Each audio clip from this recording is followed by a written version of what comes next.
This sounds like he's probably 75 to 100 yards away. We came in here yesterday to set up the blinds. There was a gobbler standing right where we're sitting. Right here. So hopefully, well, I guess it doesn't matter. That might be him. But it was getting late in the evening. We had a hell of a storm roll in. And so we had to hurry and get out of here. But anyway, I got in here set up. And we got a perfect setup. I got the prettiest green wheat field I've ever seen. Looks like turkey heaven out in front of us here. So everything's wet. We're hoping they're going to get out here in this field quickly and fluff their feathers and take a Magnus bullhead to the neck. I was going to say, take a dirt nap.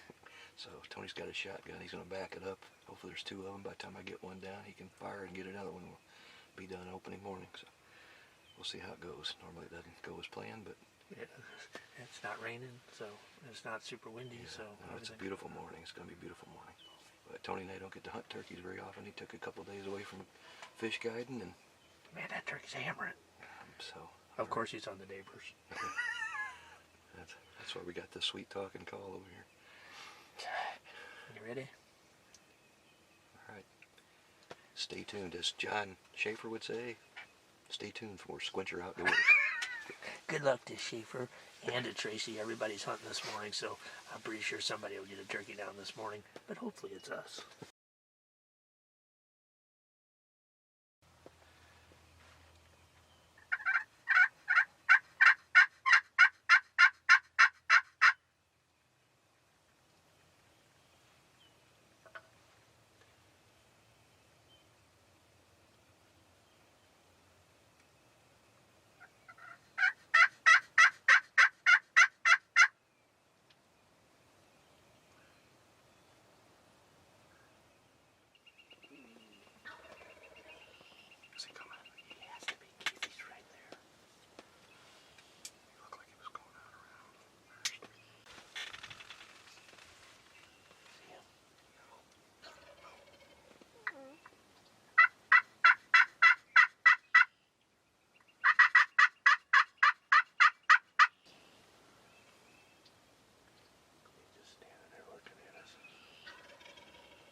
There was something this old Tom just didn't like, and he would not commit.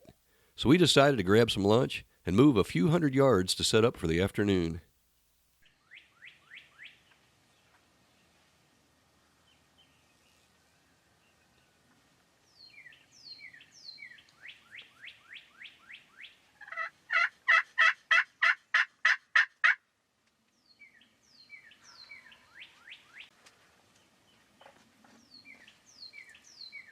It sounds to me like it's coming straight from there.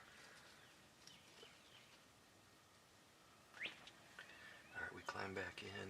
Oh, it's been almost 2 hours ago now. Tony had to get him some Lion's Choice. That's his favorite meal in the world. So we drove probably 2 hours to get him some Lion's Choice. That wasn't that far, about 20 minutes. But anyway, we got our bellies full. We climbed back in the blind. Unfortunately, on the way, as it always happens on these afternoon hunts, there's birds in our field. So a couple gobblers flew off. We got discouraged. We climbed in. It's been a couple hours, and we just heard one gobble probably about 20 minutes ago. Now we just heard him again, and he's cut the distance probably in half. So I think he's heading our way. He's answering our calls. So with any luck, we'll have one on our lap here in about 10 or 15 minutes. Oh, there he is. Yeah. You should call JP. Well, he knows He's all strutted up. He knows where He's going that way pretty quick. I swear. Maybe that's every time I heard him herald this. that sounds like right there. That's because it is him. That's what I've been hearing all along.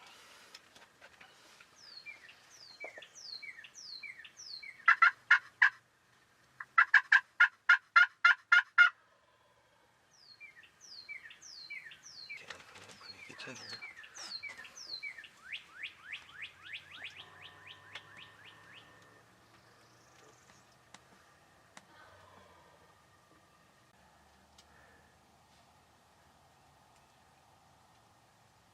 He always sees the decoys now. He's coming. Here he comes, Peter.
Smoke City. Yes. Good Lord, bullseye, son. Oh, yeah. He didn't even wiggle.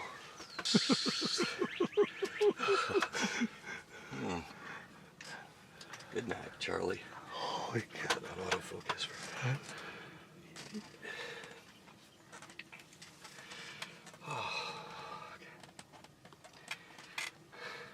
I'm shaking. Why am I shaking? Because he took forever to give me a shot. Oh, so from the time that I just got done saying he's closing the distance, That's the same turkey from this morning. he wasn't. It was 5 minutes he was in our lap, and maybe not even that. My heart, I was like, please, please, just, I know this thing is just crossbows dead on, so I just needed him to be still, just for, give me 3 seconds to squeeze off. But every time I put tension on that trigger, he would turn. Yes. Man, that thing sounds like a gun going off. Well, we're in a blind. Yes, sir. What do you think there, brother? I liked it a lot. Man, I know Tony was getting nervous. I know he was like, would you shoot this son of a gun? But I just didn't want to blow it. With a compound last week in Texas, I just flat missed one, and I'm like, I got to make this count. We made it count. Done so. Make sure there's nothing back here.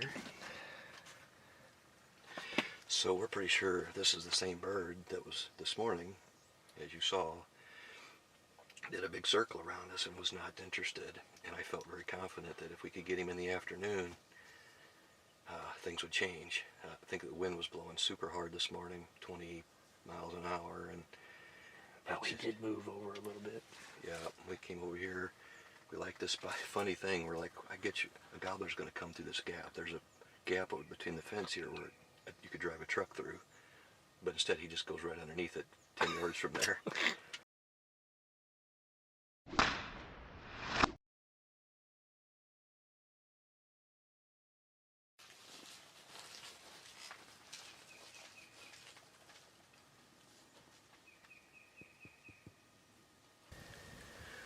Well, I would say today was an interesting hunt. Here it is, 4 o'clock in the afternoon. Last year was the first year you could hunt turkeys in the afternoon, and I'm really thankful that they did. I always wished that I could hunt past 1 o'clock, and I think it could be real productive in the afternoon, as you can see it was. But this morning, you know, Tony and I, a little frustrated. I think we're pretty sure it was this same bird. Pretty darn sure that, as you saw, skirted around us this morning, and no idea why. Maybe the difference this afternoon was having the strutter decoy out. So he kind of came from the general direction that he headed after this morning. Came in, opening day here in Missouri. Turkey hunting is, the ups and downs are so quick, and so when you sit back and think, wow, you know, here it is just halfway through the opening day, and we were actually feeling frustrated. But that's how turkeys can do for you. You feel like it's feast or famine. They're either there or they're not. But they can pop up out of nowhere. Just got to be patient. And as you can see, those Magnus broadheads, Magnus bullheads, whether they come out of a compound, come out of a crossbow, whatever, they do the damage. I mean, this turkey is completely decapitated. I don't even really want to show you because it's pretty disturbing. But it does the job. The turkey didn't even flop. Just done deal. So beautiful bird. He's got about 9 or 10 inch beard, beautiful tail, about 1.5 inch spurs, and like I said, it's only the first day in Missouri, so you know, finding good places to hunt these days is pretty tough. And we got a good buddy that Tony kind of got acquainted with on some fishing trips. We call him Catfish Joe, at least Tony does, because he loves to catch his catfish. Joe was generous enough to bless us with a place to hunt here this spring, and he's going to allow us to hunt deer here in the fall. I couldn't be a nicer guy. He's even cooking some duck breasts for us for dinner tonight. So we got this bird early. That's good. We can pack up and share a nice evening, nice dinner with Joe and his wife. And thank you, Joe. I hope you're watching, man, because we sure appreciate this. You know, more than we can really say. It's like I said, it's tough to get a place to hunt, especially a place that you're generous enough to not even charge us. So, you know, a lot of people would pay big money to lease a farm this beautiful. So, thank you to Joe. Thanks, Tony, for coming along and and filming and keeping me company in the blind. It's a lot easier to stay focused when you got somebody there with you and you don't get stir crazy and fall asleep. So.